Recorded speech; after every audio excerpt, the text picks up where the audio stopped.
যদি পরাজিত শক্তির ইন্ধনে এবং বিদেশি ষড়যন্ত্রের অংশ হিসেবে সরকারের ওপর আরোপিত দায়িত্ব পালনকে অসম্ভব করে তোলা হয়, তবে সরকার সব কারণ জনসম্মুখে উত্থাপন করে পরবর্তী সিদ্ধান্ত গ্রহণ করবে।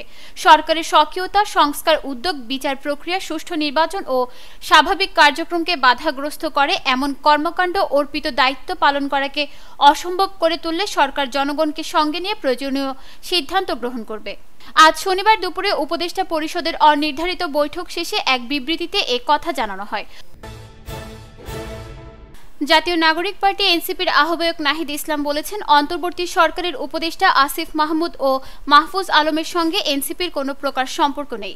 তিনি জানান, তারা যদি রাজনীতিতে সক্রিয় হতে চান বা নির্বাচন করতে চান তবে তা সরকারের বাইরে গিয়েই করতে হবে। শনিবার দুপুরে রাজধানীর বাংলা মোটরে দলের অস্থায়ী কার্যালয়ে আয়োজিত এক সংবাদ সম্মেলনে নাহিদ ইসলাম এ কথা বলেন।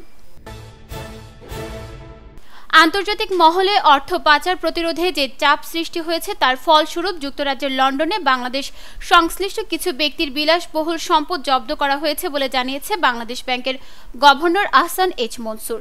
তিনি বলেন, এই ধরনের পদক্ষেপ ভবিষ্যতে আরও বাড়বে এবং পাচার হওয়া অর্থ দেশে ফেরত আনার পথে সহায়ক হবে। শনিবার রাজধানীর আগারগাঁয়ে PKSF এর এক অনুষ্ঠানে বক্তৃতাকালে গভর্নর এ কথা বলেন। মনোনয়ন, বাণিজ্য, চাঁদাবাজি ও ডাকাতির অভিযোগে জাতীয় পার্টির চেয়ারম্যান JM কাদের, তার স্ত্রী শেরিফা কাদের, মহাসচিব মুজিবুল হক চুন্নু সহ 10 জনের বিরুদ্ধে মামলার আবেদন করা হয়েছে। শনিবার ঢাকার মহানগর হাকিম মাসুম মিয়ার আদালতে এ আবেদন করেন জাতীয় পার্টির সাবেক সদস্য নাজনীন সুলতানা তুলি।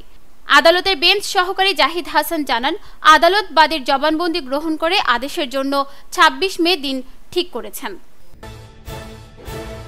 মিয়ানমার ও বাংলাদেশে ভয়াবহ মানবিক সংকটের কারণে আরও রোহিঙ্গা নিরাপদ জীবনের খোঁজে ঝুঁকিপূর্ণ নৌযাত্রায় ঝুঁকছে বলে জাতিসংঘ জানিয়েছে।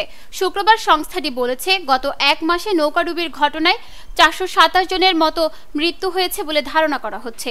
জাতিসংঘ আরও বলেছে, সহায়তা তহবিল কমায় হয়তো এই সংখ্যালঘু সম্প্রদায়ের এমন ঝুঁকি নেওয়ার প্রবণতা বাড়ছে।